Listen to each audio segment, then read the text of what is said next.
How's it guys, and welcome back to another video. Today I'm with the very first plug-in hybrid bakkie in South Africa. This is the BYD Shark. Now in this video we're going to see what it's like to live with, what it's like to charge, what the performance is like, the pricing and all of that. We're also going to chat about the insurance and how much this could potentially cost you to insure every month, but we'll get to that in the cost of ownership portion. But for now, let's get into it.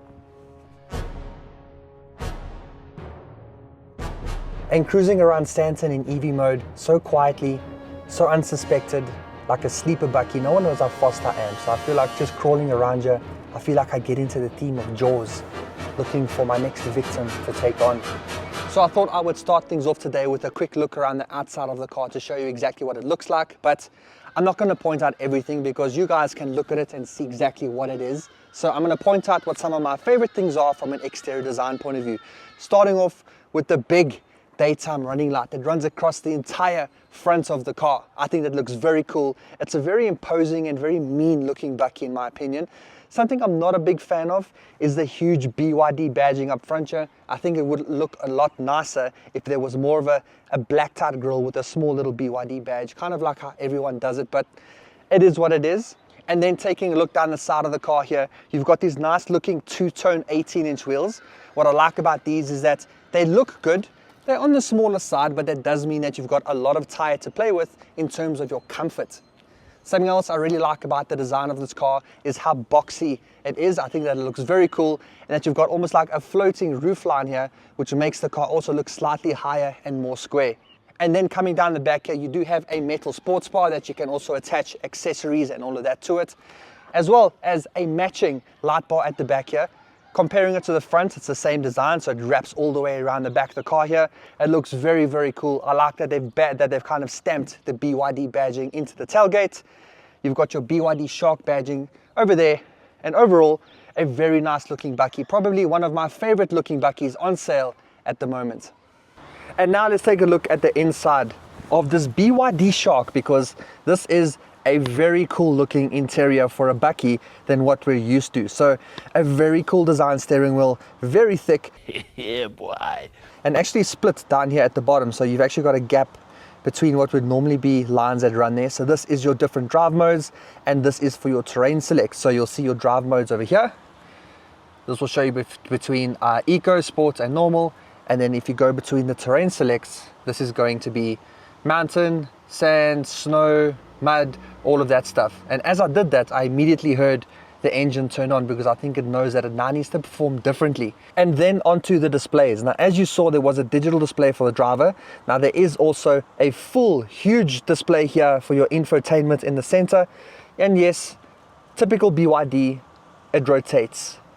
And going through this system over here, you've got a separate climate control that kind of lives down at the bottom here. So there's no physical buttons for your climate control at all.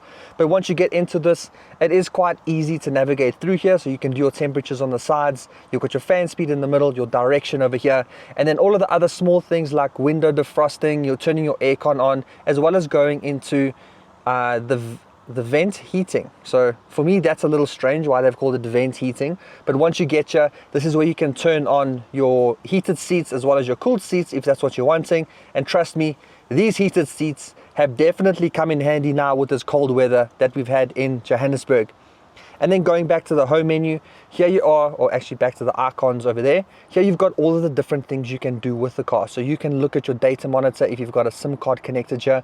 You can also look at your smart charging. So here you can set this up according to what time of the night you want the car to actually charge. If it's going to cost you differently through different peak times. Then there's all of your settings, as well as your full surround view camera system, which you can choose any camera at any time. I always love looking down the sides of the car here, so you can always see where your wheels are turning to know exactly if you're going to be hitting things. So this is great. And continuing with our look of the interior, this is the center console, and across the whole car you will find a whole bunch of orange accents and orange stitching, making it look really sporty inside here, very similar to a Wildtrak. And you'll see I did a side-by-side video comparing those two cars, and you can click up here to go and watch that when you're done with this video, but continue watching now if you want to. And then carrying on down here, you've got your drive select, obviously reverse, drive, neutral, park. That's what this is going to do. a separated volume control, which is always great, downhill descent control, and a whole bunch of more buttons. But obviously here you've got your start one, so this is the one that's highlighted in orange, and then this is where you're going to select between EV and HEV. So if you want to drive in pure electric, you switch this, but if you want to go between electric and the petrol engine for a hybrid drive, then you click it again, and it's going to kind of switch between those modes depending on what you want. And then here we've also got some cup holders and quite a bit of storage underneath this armrest, as you can see over there, with some soft touch materials. It's very comfortable and very cushy in here. Definitely a lifestyle bakkie and not really a workhorse, that's for sure. So some more storage up on the center console. You've also got quite a decently sized glove box over there. Sorry about this reflection of the sun, but it's showing me flames right now. And then looking at the seats, these are very comfortable, they're very supportive, they're very soft. They aren't real leather, this is synthetic unfortunately, but you've got the BYD badging in the top here, all the orange contrasts stitching over here, and this perforated leather because, as I said, these seats are heated and ventilated, so it needs to let all the air through. It also comes with a Dyne Audio surround sound system inside the car here, which does sound really good. And you've got a speaker up on the top here too, just to give you that full surround experience. You've also got a heads-up display, which works nicely and is very, very crisp. It's one of the nicer ones that I've used at night specifically. And then hopping into the rear, double cabs have never normally had a good rap for having a lot of space in the rear here, but as you can see, I've got a lot of legroom in front here, and my feet can go underneath the seat quite a bit, so I've got quite a comfortable position, and the floor is completely flat, so that also adds to having a lot more room and being a lot more comfortable, or being able to get into a lot more comfortable seating position. The seats do block up quite a bit of the space in front here because they are quite wide, but other than that, you've got quite a lot of kind of visibility around the car, and this black roof lining also does give it a bit of a more premium effect in my opinion. But back here you've also got your own vents, you don't have a climate control, and USB Type-C and USB Type-A. And headroom is also pretty good. As you can see here, I've got a lot of space above my head and I'm wearing a cap, so a lot of room in the BYD Shark 6 for your front passengers and for the people in the back here. So yeah, very versatile and quite practical. It also comes equipped with an armrest in the center here with 2 cup holders for your guests. Okay, let's finally drive this thing and talk about what that's like, as well as the performance, what's powering this all and everything like that. So let's start off with what's powering this. So yes, this is a plug-in hybrid bakkie. Yeah, a plug-in hybrid bakkie. It's got a 1.5 litre turbocharged petrol engine up front, and then underneath me is a battery pack that sends power to 2 electric motors. You've got one on the front axle and one on the rear axle. And that's going to shoot you forward to 100 k's an hour in 5.7 seconds.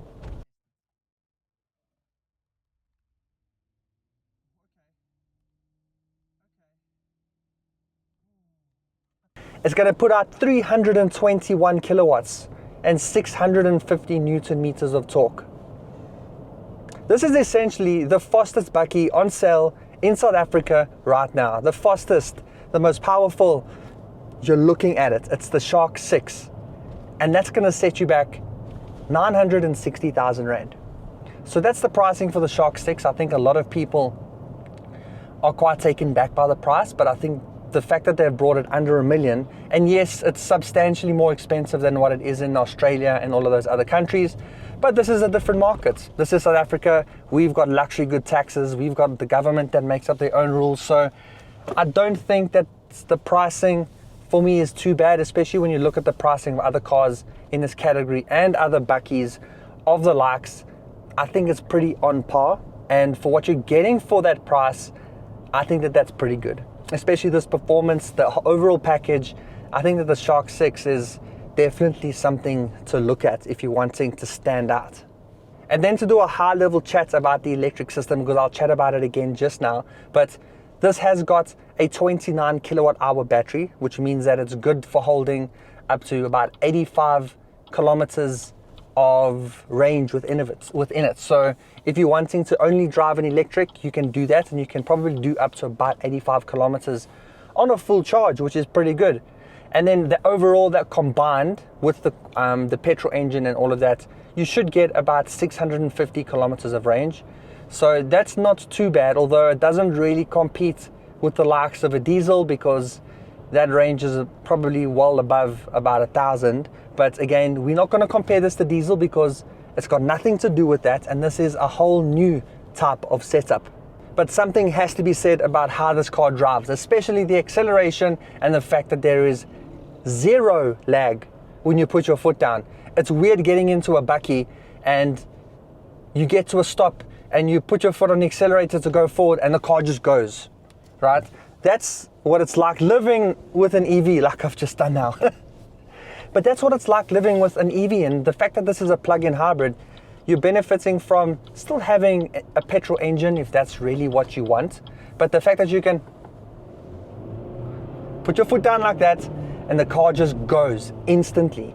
Now, I've currently got the car set up in HEV mode, which is hybrid electric. Hybrid meaning I've asked for both systems to work together, and that's the best way that you are going to achieve that performance as well as the overall fuel consumption. But if you click the button down here, you can also switch to electric, like I'll do now, and that then switches off the need for a petrol engine, and now you're driving in electric mode only, which is quite nice. I'm not a fan of a full-on electric car. I do way prefer a plug-in hybrid, which we have over here, because my trips to work and back are quite short. It's about probably a 15-kilometer round trip. So for me to do 85 kilometers on a full charge with the amount of times I'm going to work in a week, I don't think that that's too bad.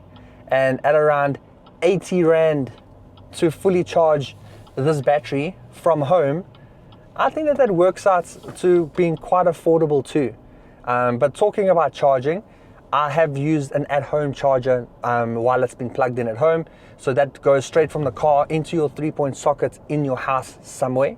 But the only sucky thing about having that is that you're only getting about 1.5 to 2 kilowatts of actual energy being put into the car, which is not a lot. So it gave me, to get from about 20% to 100, about 14 hours. Yeah. But I'm pretty sure if you have a car like this and you're living with it, you can have a proper at-home charger built into your garage, which can then hopefully send between 7 to 11 to 20 kilowatts at a time, vastly reducing the amount of time that it takes to charge, probably up to at least 6 hours, 6 to 8 hours at most. So you come home from work, park the car, plug it in, you leave in the morning, the battery's full. You're not having to wait the full hours, and then you're reaping the rewards of driving a plug-in hybrid like it's meant to be. And for me, that's ideal, and that's what I want. And yes, there are different drive modes, so you can select between Eco, Sport, and Normal. Obviously, Sport being its most aggressive, you put your foot down and the car's going to respond immediately. And there are also some off-road modes. So this is an all-wheel drive Bakkie, right? So you can go off-roading, you can go into the Bundus, you can go to Mozambique in the dunes, you can probably take this up Sani Pass. Don't expect to drive it up Everest. That's all I'm saying. You've got a decent approach angle, you've got a decent departure angle, you've got a decent amount of ground clearance, and together with your different terrain modes down on the steering wheel, like mud, sand, snow, mountain, and all of that, it's going to manage the traction accordingly, and it's going to allow you to drive the car off-road, mimicking low range and all of that stuff just through the electric motors themselves. So from the other reviews I've seen in Australia and the guys taking it off-road, it hasn't performed that badly. So I think that it's got a good shot at being the perfect all-round Bakkie. And I sit here in complete silence, forgetting that I'm driving a double cab Bakkie because I can't hear a thing. There's very little tire noise, there's very little wind noise while I'm driving. Yes, I'm not going that fast, but it's so relaxing. It really is. And it definitely takes a lot of getting used to and wrapping your head around the fact that this is a possibility and this is where things are going. Yes, the Ford Ranger has a plug-in hybrid option. They even make it in South Africa, but it's not sold yet. So that's just left BYD with a huge gap in the market for them to do something. Yes, GWM is also going to bring out their P300 and probably P500 plug-in hybrids, but they're not here yet. So right now, BYD should just be taking in all the sales, but people just need to go and drive these to feel what they're like. And continuing with the comforts of this car, now the suspension I found to be good and bad. right? So on a nice smooth road, on the highway and something like this, it gives a bit of a wafty feeling, which is a little bit weird, but I think that that's quite cool. And again, it's just changing your mind about how a Bakkie can feel. But then you start going on to something a little bit more bumpy and corrugated, and it starts to feel a little bit unsettled. Bumps are not as harsh as being in a Hilux, but you can still definitely feel them. But other than that, it absorbs the road imperfections okay. I've only found it to be a little bit unsettled on quite bumpy surfaces, but on the road like this and on the highways, oh, it's an absolute breeze. It's also been equipped with all of those smart safety systems too, like lane departure warning, lane centering, rear cross traffic alerts, adaptive cruise control, forward collision warning, all that stuff. But they're not all working for me right now. Again, if I go into the car settings and I go into the ADAS menu, which is the advanced autonomous driving, that thing, it doesn't let me select intelligent cruise control. So I haven't been able to use cruise control to try it. I've selected it on the steering wheel, nothing sets or resets. I can't adjust the distances. I don't know what's going on there. From a safety point of view, emergency lane keep is here. I can't select it though. There's also intelligent high beam control. Can't select that one. It's teasing me because it's saying you can have all of this, but unfortunately I can't try it. Okay, and now to talk a little bit about the fuel and energy consumption in this car. Now, realistically speaking, I'm sitting on 1.7 liters per 100 kilometers on the actual engine itself, which seems pretty good.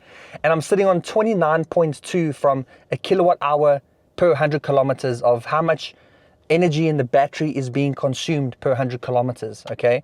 And that's giving me a combined reading of around 10.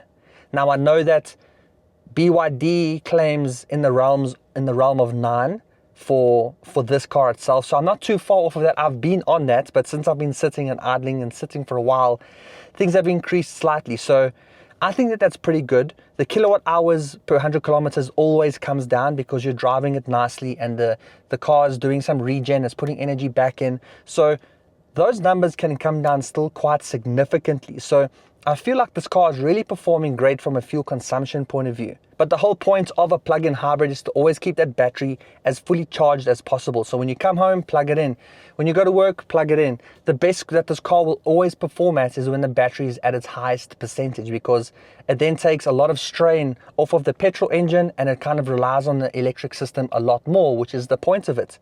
So I'm currently at 52%. Now I know that the more that the battery starts depleting, the more that the petrol engine is going to have to kick in and start working a lot more, which is then going to increase my fuel consumption slightly. So you've got to find a good balance, and you'll always find a best way to drive and live with a plug-in hybrid if you have one. And if you really want to geek out about your energy consumption, then you can also go into the settings of the car, which is this one here, go into energy, and this is where you are able to see a lot more of how your car is performing from a consumption point of view. So this shows you what energy is being used at any given time, whether it's the battery, the electric motors or the engine. They will highlight accordingly while you drive.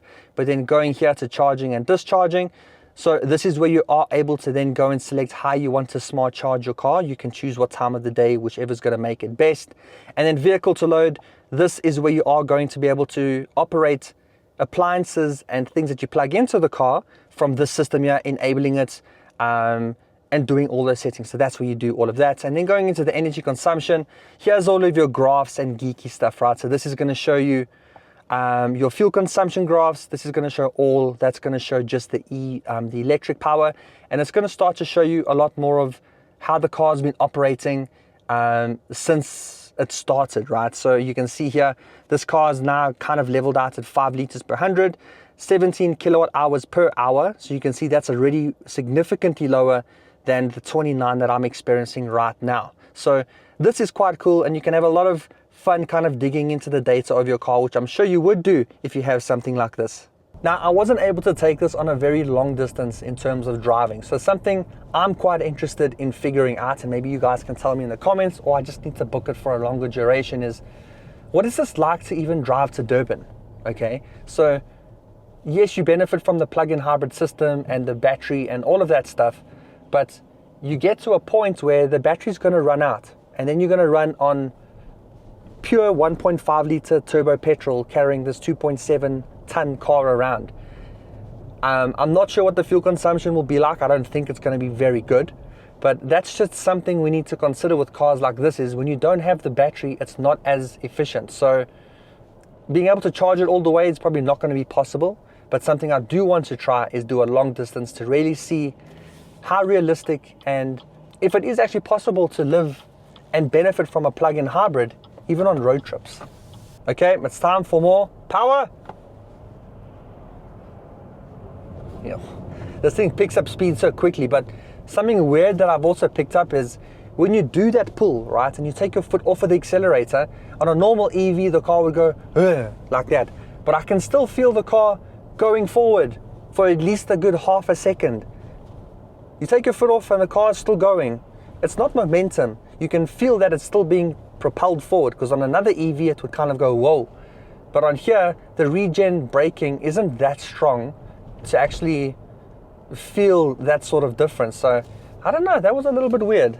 Now I know we did a full walk around of the car, but what we didn't do was talk about the actual bed at the back here, which is important for a Bakkie. So to get into it, there aren't actually any handles or anything like that on the back, which gives it a nice smooth finish, but you have to get it into a chair by double clicking that button, and it opens up nice and softly for you. It doesn't just slam down. Now here you are able to put in a payload of around 800 kilograms, and I'll put the actual figure on top here. So not up to the 1,000 that this car's competitors would be able to do, but I think that it comes down to the fact that it's got a different suspension setup compared to a normal Bakkie that's got the leaf spring at the back and all of that. That's not the case here. But also looking more at the actual bed, you've got lights that lights up at night, so it illuminates the whole bed for you, and you can switch them on and off like this as and when you need them.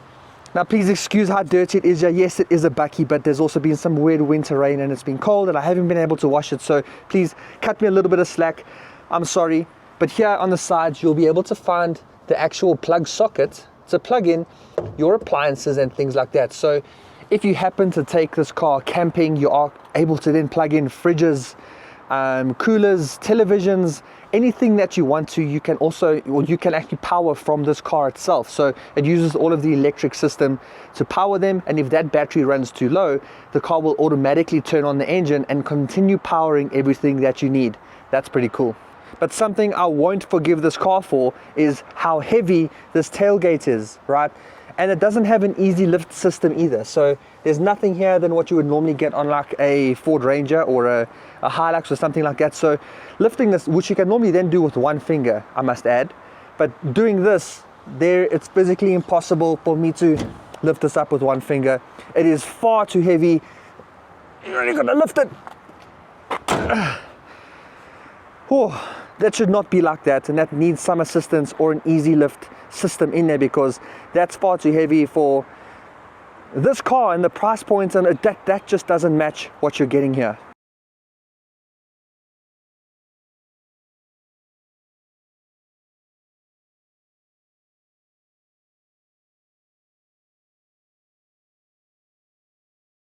Now, if you're in the market to get yourself a BYD Shark 6, then go check one out on changecars.co.za. They're a website that sells new and used cars, but the best thing about them is that they vet and check every single dealership that sells cars on their website, essentially making them the safest online platform to buy and sell cars in South Africa. They've got a cool feature called Beat My Quote. So if you find a car on sale from a dealership that's not on their website, bring them the quote, and not only will they match it, but they'll beat it too. That's pretty good. So go check out changecars.co.za. They're also a proud partner of Greg Dennis Reviews. Okay, and then onto the verdict in the form of the GDR test. Should you get it, drive it, or remove it from the list of cars that you're looking at? Now I'm gonna say go ahead and get it. I think that you're getting something that is very different here. It's up to date with the technology that you expect in 2025. It's different in the fact that it's a plug-in hybrid. You've got huge amounts of power. It's very versatile in what you can actually do with the car. It looks really nice, and I don't think that it's very badly priced at under R1,000,000. Yes, it's cheaper in other markets, but with the South African climate and our environment, I don't think we could expect it to be much cheaper than that. So let me know down in the comments if you agree with me, and if you don't, tell me why. But that's it for today. Thank you so much for watching this review. I hope you enjoyed it. And if you did, please will you drop a like below. And if you want to see more videos like this, car-related content and other reviews, then please subscribe. And until then, I'll see you in the next one. Cheers.